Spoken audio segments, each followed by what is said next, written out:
Shout Money Excel K on the bike. You tuned in, Gully TV, the realest for the streets. This is what it's about. Talk. Tune in to me, you watching Gully TV. I got a special guest. Like always, I'm deep into the underground. You know what I'm saying? Networking with those who putting in that work online and in the streets, establishing their independent brands. Go ahead and introduce yourself, G. My name is Tom, as in Gist, Harlem's own. 1420 Productions own. We wear our own shit. Right. Live with my bro Gully TV. What's going on, champ? Appreciate you coming in, man. Absolutely. You know, appreciate you for having we me. talking that basketball shit. We gonna get to the bottom of this. Yeah, let's do that. Let's do that. Tell me what it was like, man, playing ball in Harlem, man, growing up. Harlem ball was crazy, man. We played on the streets, couldn't get a jump shot because we was outside on them pavements. But I was fortunate enough to have a rec center in my projects, Manhattanville Center. Okay. Going in, developed, played against everybody from Ali Moe, Kareem Reed, all of them came through. They was older than me, but you know, learning from them. My man JaVale the Giant, learning from them, getting crazy. Then went into the Catholic School League, which is the hardest league to come out of in the 90s. I don't give a fuck where you from. I can name NBA players, McDonald's All-Americans, every game you playing against that level of competition. Did my thing there. Didn't go to school. Was gonna go to prep school. Should have went to school, but you know, coaching and it was a little hairy. Pause. Yeah. Hey now. So it was some truth to that. The guys that went to like St. Raymond's and all that was better. Bro, it was just that's where the best competition was at. Bro, you got St. Raymond's, Rice, All Hallows, LaSalle, Cardinal Hayes, Malloy. Yeah. Fucking Bishop Lockman, Holy Cross. I'm talking about NBA players, legends, Hall of Famers that came from those schools. Okay. So if every game is damn near a championship game, you could just imagine the level of competition. And we was all on the same AAU teams, Riverside, Gauchos, Brooklyn Queens Express. So it's just, we playing against each other all year round, going crazy. And a lot of dudes, you know. That shit sounds serious. Bro, I'm telling you, like, so Monday game, I got to play against Andre Barrett and Kenny Satterfield. Wednesday game, we playing against Ron Artest. Fucking Friday game, we playing against Elton Brand. Like every game is. Damn. You got to be, you got to be able to dance. You know what I'm saying? So I was able to get busy and do my thing. Still got the articles to show for it. If you ask about me, because some people know me as Ant-Man in Harlem, some people know me as Gist. Right. Started as Ant-Man, but I am. It's me, and arrogance, all that. It's all me, and you know they'll tell you. They'll tell you I got busy. Shout out to Sham, God. Sham was older than me. I played with his younger brother. Yeah. But Sham was one of my idols coming up too. Who was somebody that you would say like was somewhat? You could name a team or individual. Who was a rival of you and your team? Who was somebody that you well, I was. Y'all played, y'all didn't have problems. If you're talking, I was Riverside, so our rival was the Gauchos. Okay. So you put day 12 against our 12. That's the best game in the city anyway. I don't give a fuck what you talking about, man. Shout out to my man Ant Glover. You know, he went to St. John's. And all that. We played at Riverside together. I remember the game we played against Gauchos. I don't know if it was a championship. It was a citywide tournament. And we was going crazy. You know Magic Mel? You heard Magic Mel? I heard of him. His pops was a point guard. We was on the same team. All of us on the same team going crazy. And it was the greatest shit on earth, man. You can't beat it, man. Butterflies? Yeah, because I remember, like, we didn't really do the rankings. We didn't really give a fuck what your name was. We was Riverside Church, bro. Yeah. The best of the best is here. So when we walk in the gym, we feeling like we could beat anybody. The Gaucho was the same way. Right. So you run into them. Shout out to Menacing. I started there first, but you had Menacing, each one teach one. Like I said, Brooklyn Queens Express. Everybody getting busy. But you want to hear some funny shit? Lately, I've been going back and like going through Wikipedia, and so in high school, I was playing against. Say we went out of town, played against Cardinal Ritter. What's the big dude that went to Wake Forest, and then he went to the A, tall dude, Lauren Woods. Oh, Woods, yeah. Lauren Woods. He went to Arizona. He went to Arizona, right? Yeah. But I go back. Chris Carroll was on his team. I went to Duke. These dudes was all born 2-3 years before me, but I'm playing against them my senior year in high school. So I'm like, oh nah, niggas was doing that reclassification back shit. Then. Basically cheating to me, you know what I'm saying? Niggas was nice, I give them their props, but it was like, you wasn't even playing in your age bracket. Yeah. So of course you gonna look like you like All-American, you playing against, but I'm like, you know what, fuck it, we still got business against them, but I'm going back now, like, Now these dudes are 70, 76s, they going 76, 77. Yeah. I'm like, oh, cheating. Niggas been cheating. And even in New York, we used to have we gotta see your birth certificate, bro. Like Felipe Lopez, shout out to Felipe. I don't know if everybody It's always a mystery. seen his birth certificate. Yeah. But I think Felipe was cheating. Right. But he was a legend, bro. His games, like, yo, my nigga, they used to come out like it was Jordan, bro. Like, dead ass serious. You know what I'm saying? Shout out to my man G-Dogs, too. He was on his team. Gary Saunders that went to G.T.C and City Hall. It's, I've heard some stories, man. Like, was it basically either the streets, hip-hop, or basketball in your generation?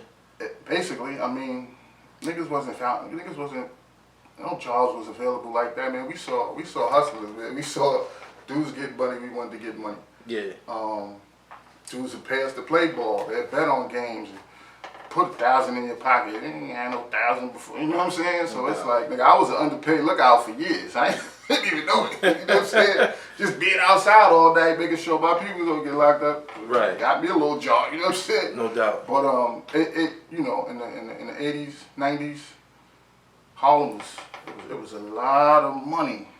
A lot of young dudes getting money, but the atmosphere I chose basketball, man. You know what I'm saying? Like I was comfortable in that space. I did my thing in that space. I got known in that space, and from basketball, just transitioned into rapping. When did you start fucking around with music? Before you go in depth, I just want to point out that I first started hearing and seeing your names on the mixtapes. Yeah. And you know, when the mixtapes was popping, man, when you would pull up on the corner, be 1,000 mixtapes on the ground, the Africans selling them, the Arabs selling them, the whole mixtape circuit, I was seeing your name in that. Yeah. So when did you start fucking with music? When I started fucking with music, I started writing after, I want to say right 95, I started writing, but actively pursuing it because I was battling in the streets first. Shout out to my guy T-Rex and Swave Seller in Harlem. I want to say I started battling outside probably like 96. And from 96 to about 99 is when I got my first deal in 99. So just say 95, 96, because I was still balling heavy, you know what I'm saying? And I graduated in 97 and just been on ever since. I know the history of that battle circuit in Harlem. Serious. Who was you battling? Serious. Battling Party Arty, rest in peace. Ran in the Drag on one night, had an off night. Shout out to Drag. Shout out to Drag. Right. Shit, I met J.R. Router for the first time outside battling. Shit, I mean, you name them, bro. Everybody was out there. Head Ice was a legend. Yeah. Before the cameras came, like. Back then. Super legendary. Shit, I even seen DMX outside battling after he was on. Like, you know what I mean? DMX was a problem. 40 Cal, met 40 Cal for the first time battling. Shout out to 40, you owe me another battle, nigga. Yeah, gotta go a couple more rounds. Yeah. But it's like, it's the same shit with basketball with me. Like, yo, you come outside, you gonna run into T-Rex, you gonna run into fucking Head Ice, you gonna run, it's like every day. So preparation has always been my thing. You know what I'm saying? I took practice very serious in everything.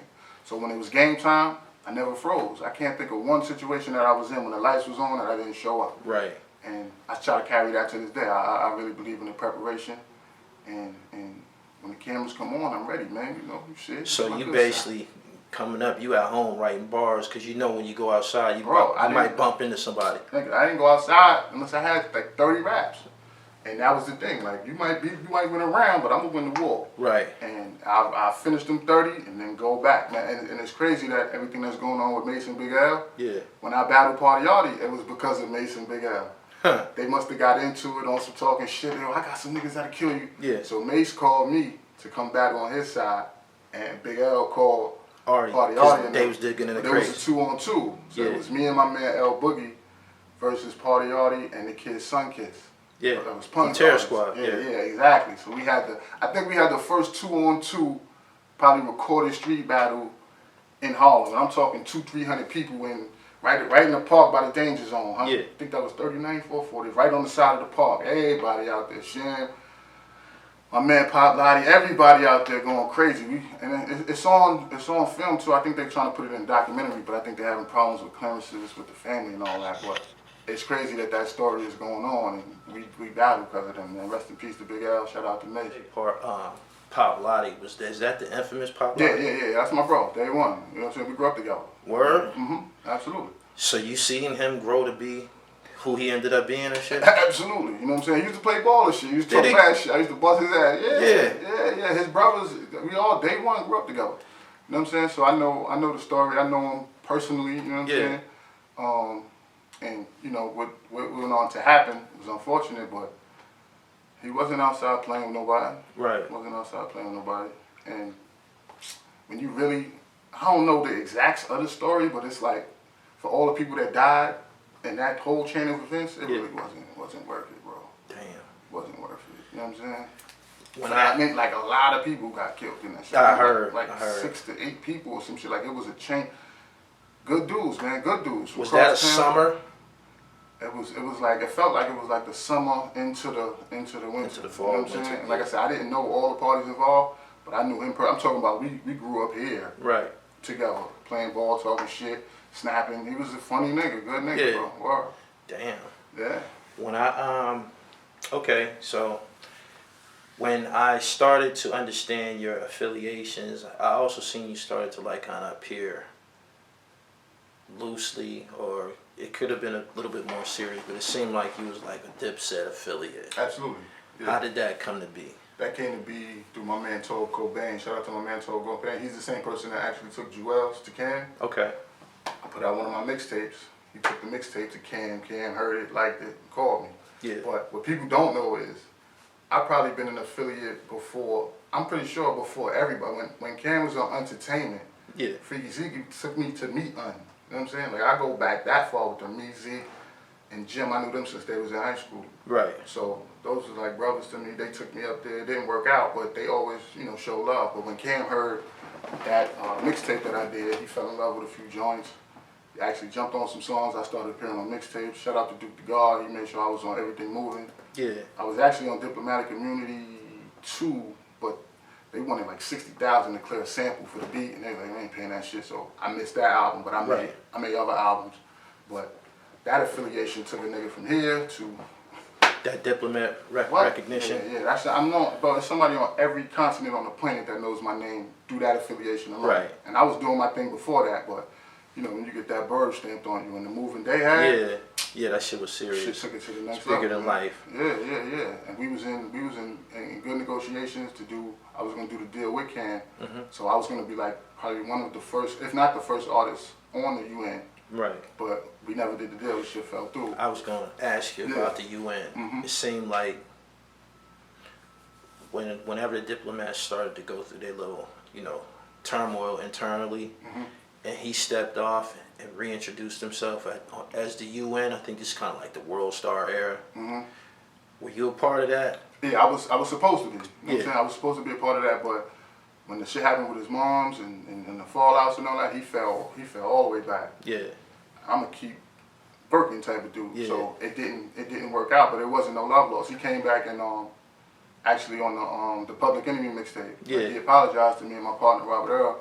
Because we was on deck ready to go. It's just circumstances and the way the game go, it just didn't work out. But it wasn't no love lost, wasn't no bridges burnt. You know what I'm saying? Shit, I'm still open for business today. You know what I mean? So it would have basically been you, him, and Vado. Probably. Vado was on. Yeah. He had mentioned. I think Charlie Clips was gonna be involved in that. It was a whole group of us from Harlem that he was, you know what I'm saying, my man Pins, shout out to Pins, we got a project together. Yeah. Pins was going to be a part of it, so it was a few artists, you know what I mean? I think Ransom was even in contact, in touch with, do some shit with him. Yeah. So it was a bunch of us he was going, shake and bake with. You had, because I know your history, we've done a brief interview before. You appeared on my Haitian Jack shit too. Absolutely. I forgot about that, right? Absolutely. Tell my viewers, for those who didn't see the Haitian Jack shit, tell them about your encounter with Haitian Jack, my nigga. Shout out to Haitian Jack, man. I met Haitian Jack and didn't know who he was. This is when I was signed to Relativity. I was working with a group called Femme Fatale. They were signed to Relativity as well. So I get introduced to him as their manager. I just heard the name like everybody else, never seen him before. So we in the studio, they're like, yo, this our manager Jack. Real cool, calm. Like you wouldn't know, you know what I'm saying? I just know he had a watch on. That shit was crazy. And I was like, you know, Harlem niggas, we know shit like that. So I was like, all right. Yeah. But I'm talking about, nigga, we in the studio damn near 10, 12 hours, vibing, talking, he telling stories, niggas laughing, joking. And I'm not even knowing who he is. Yeah. Until there's a song I did, and he's like, yeah, Charlie, you know, I want that song for the girls. So I'm like, oh, all right, cool. How much you want to pay for it? Right. He's like, nah, I don't want to pay for it, Charlie. I just, you know, want the song for the girls. So I'm 18, 19, straight up, I'm like, the fuck you mean? You pay for it? Like, right. The fuck you mean? And my man who I was with, he tapped me, he like, yo, let me talk to you. And my man ain't no slouch. I ain't no slouch. He like, yo, you know who that is? I'm like, yeah, that's their manager Jack. He like, no, that's Haitian Jack. I'm like, oh, hey. I'm like, yo, Tupac Haitian Jack? And niggas must have heard me.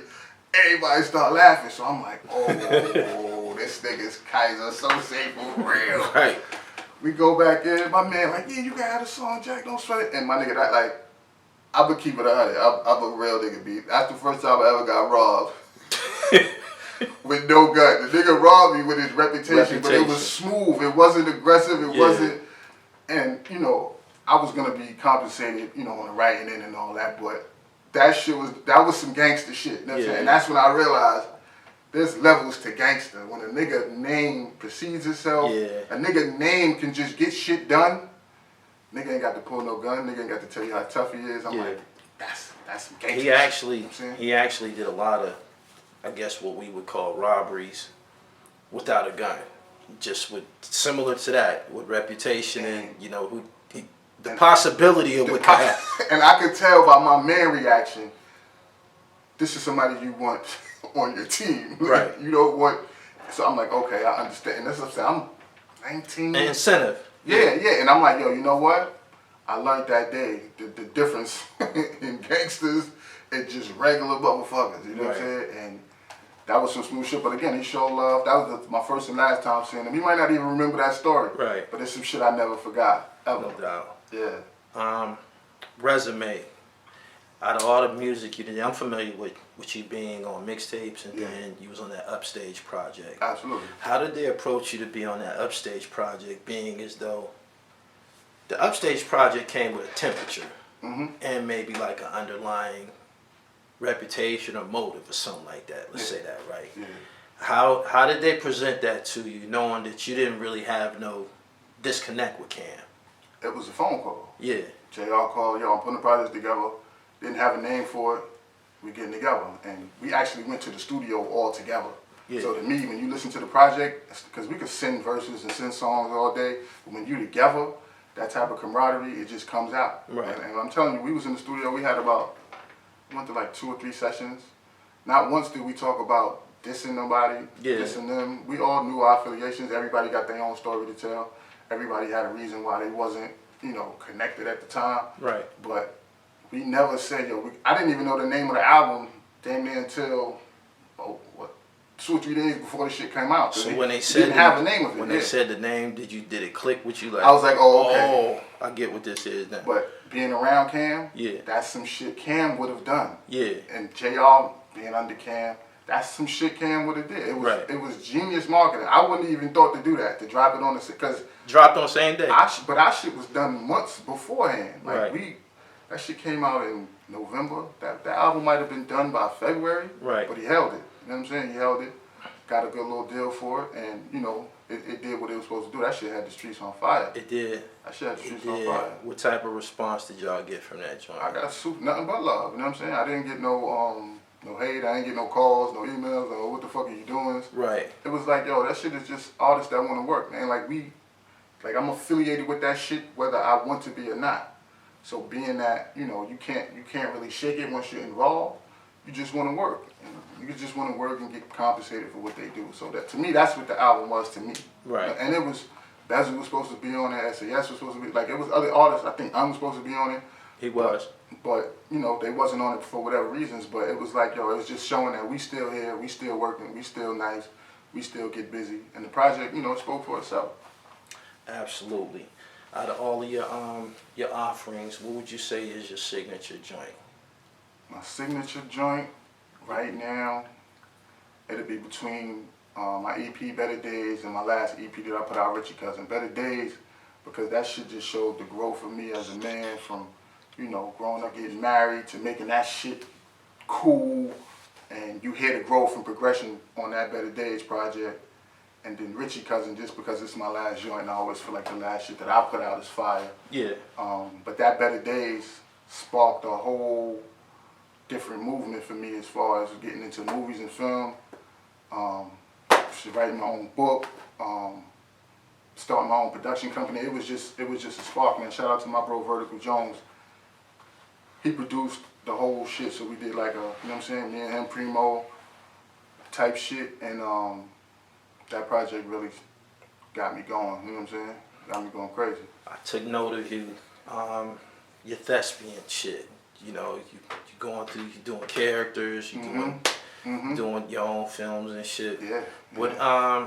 What triggered all of that to add that to your resume? Again, always wanting to do film, you know what I'm saying? That's the natural, I think, transition. You know, artists, a lot of rappers, everybody want to act or do sports or something. So, you know, I was an extra in Howard Stern movie Private Parts back in the day. So I always, That was filmed in Harlem? Nah, we shot downtown Central Park. Okay. And just being on that set and, you know, watching, you know, Master P do movies, watching Cam do his own independent movies, it was like, yo, it could be done.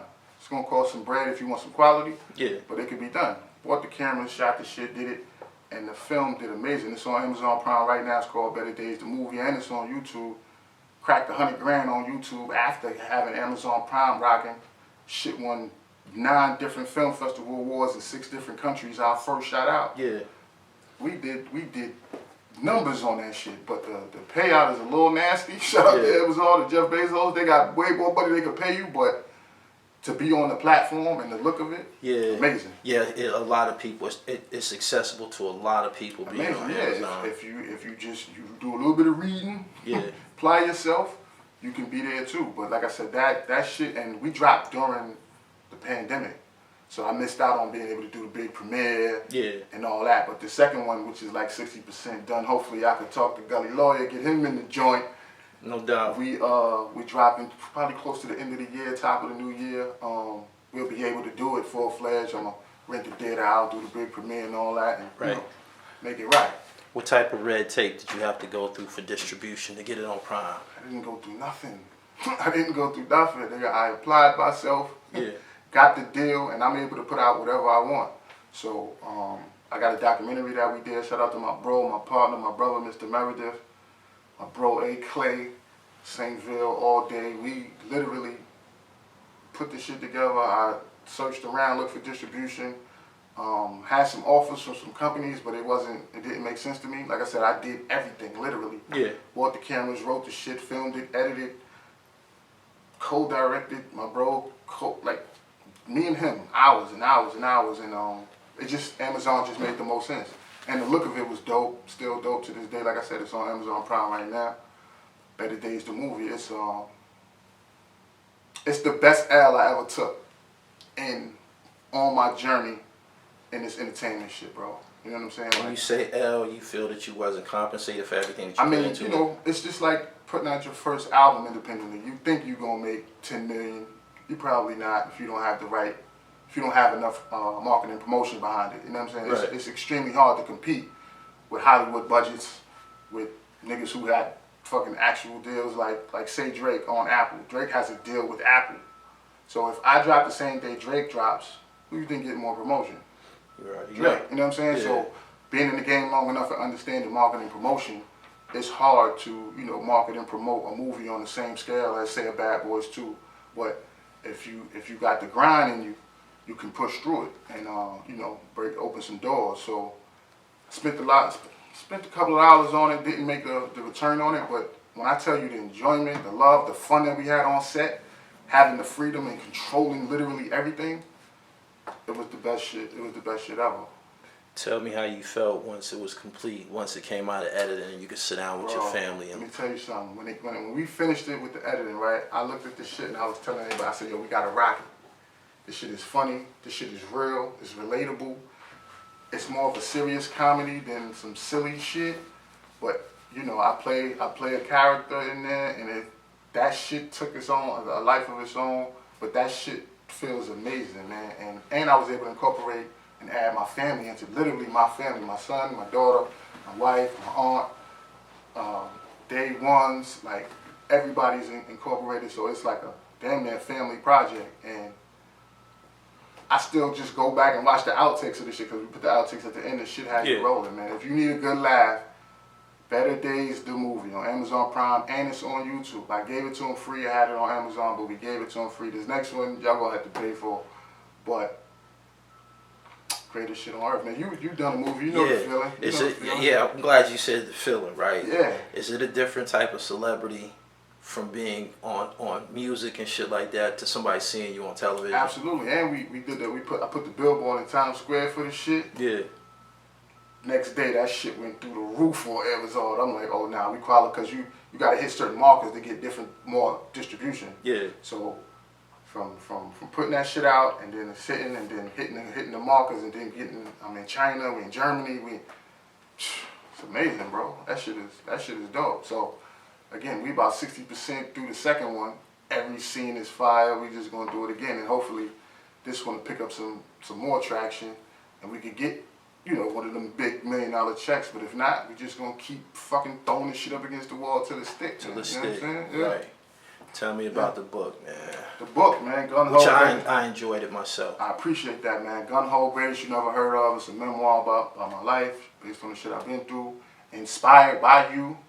Read your shit, cops your shit, like, oh, nah, he did this shit himself. Like, oh, we can do that too. You know what I mean? And it's like, you'd be surprised with just a little bit of fucking drive, you can do this shit. So I started putting the shit out through my own publishing company. Right.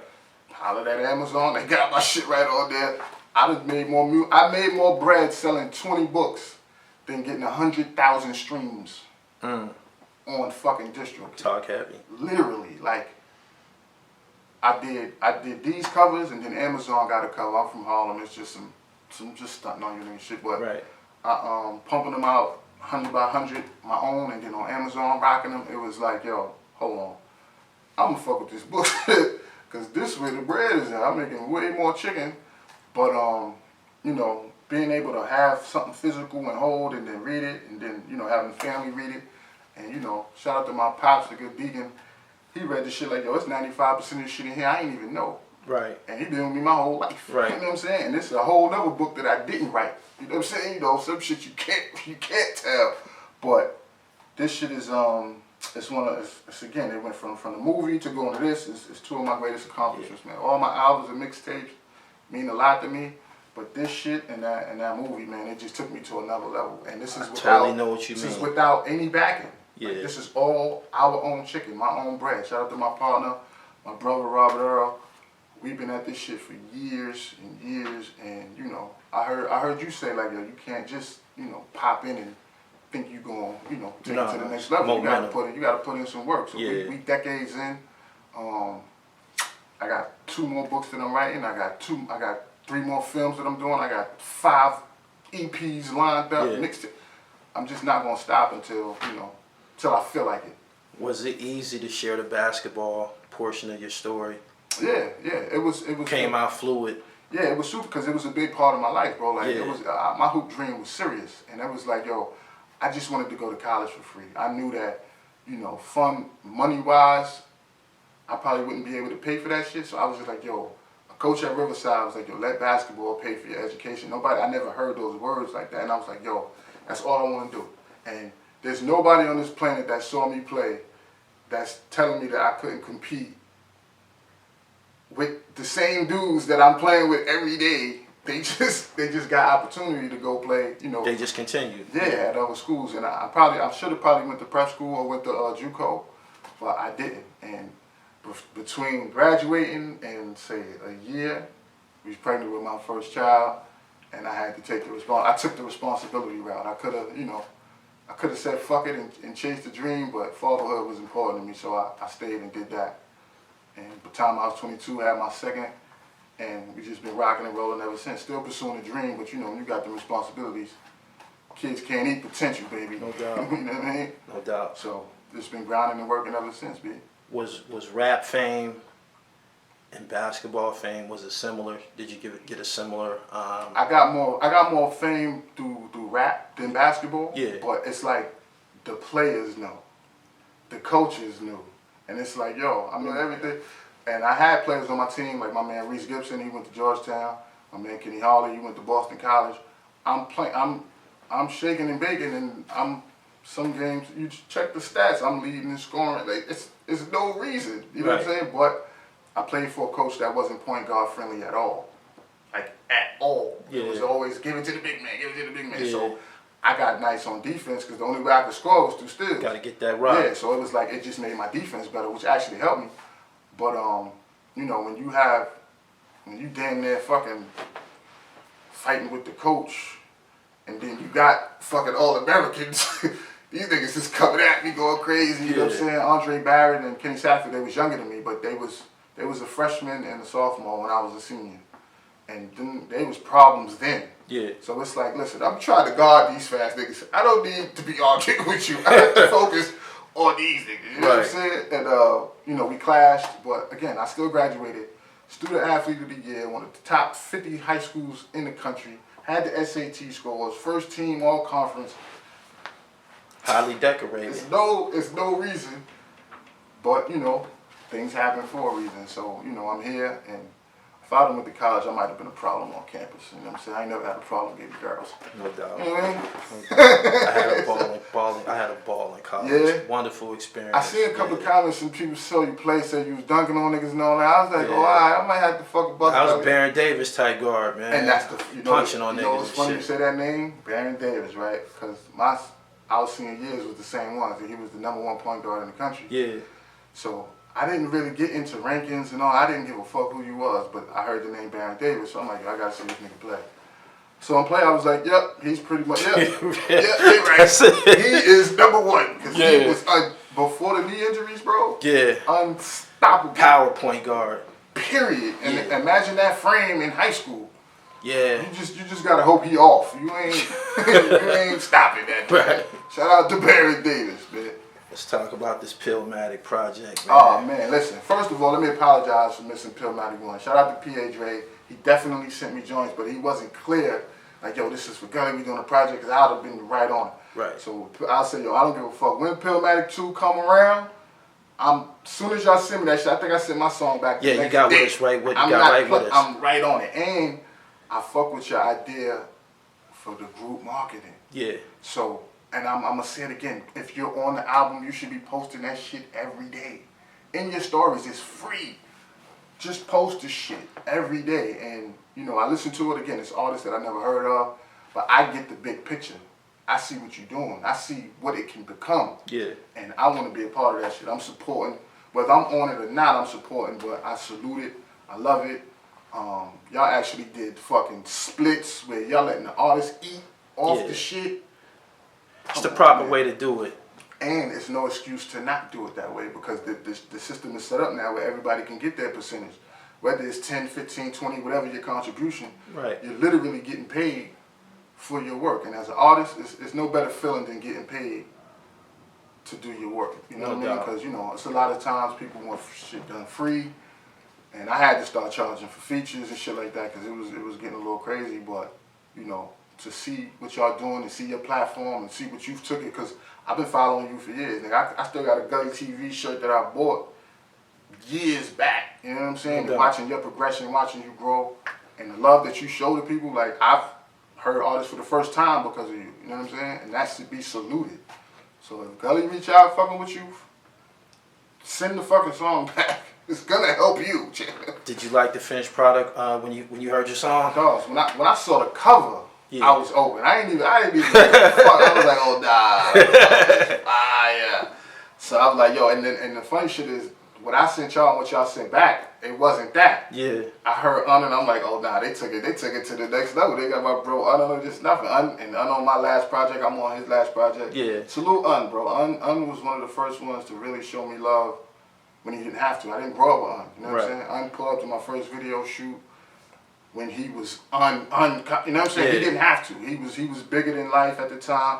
So Uncall, I'm on the first thing smoking. But us on the joint, we're gonna get the video done, get it going. It's a beautiful thing, man. It's how it should be. You know what I'm saying? Yeah. There's no reason for us to not collab and work. You know what I'm saying? Nobody got no beef when niggas is dying, man. We trying to get this chicken. Niggas just trying to get money, take care of their families. We all fathers. We all men.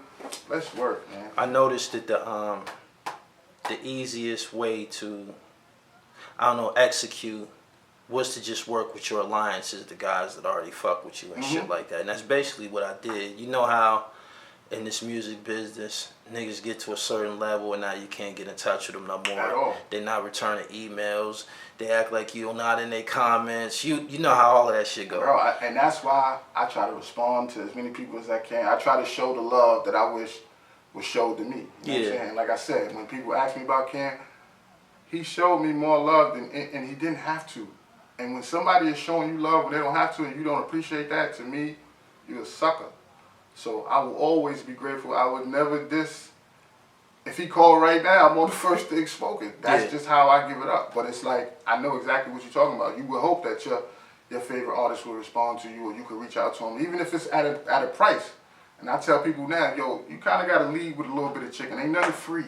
Yeah. So lead with money. I've learned that. You lead with a couple hours. Yeah. People take you a little bit more serious when you step to them with your bankroll. And you know, when it's like, this dudes hit me, yo, I want to do a feature. They get the price and like, all right, I'm going to get back at you in 10 months. Bro. In 10 months. You're done.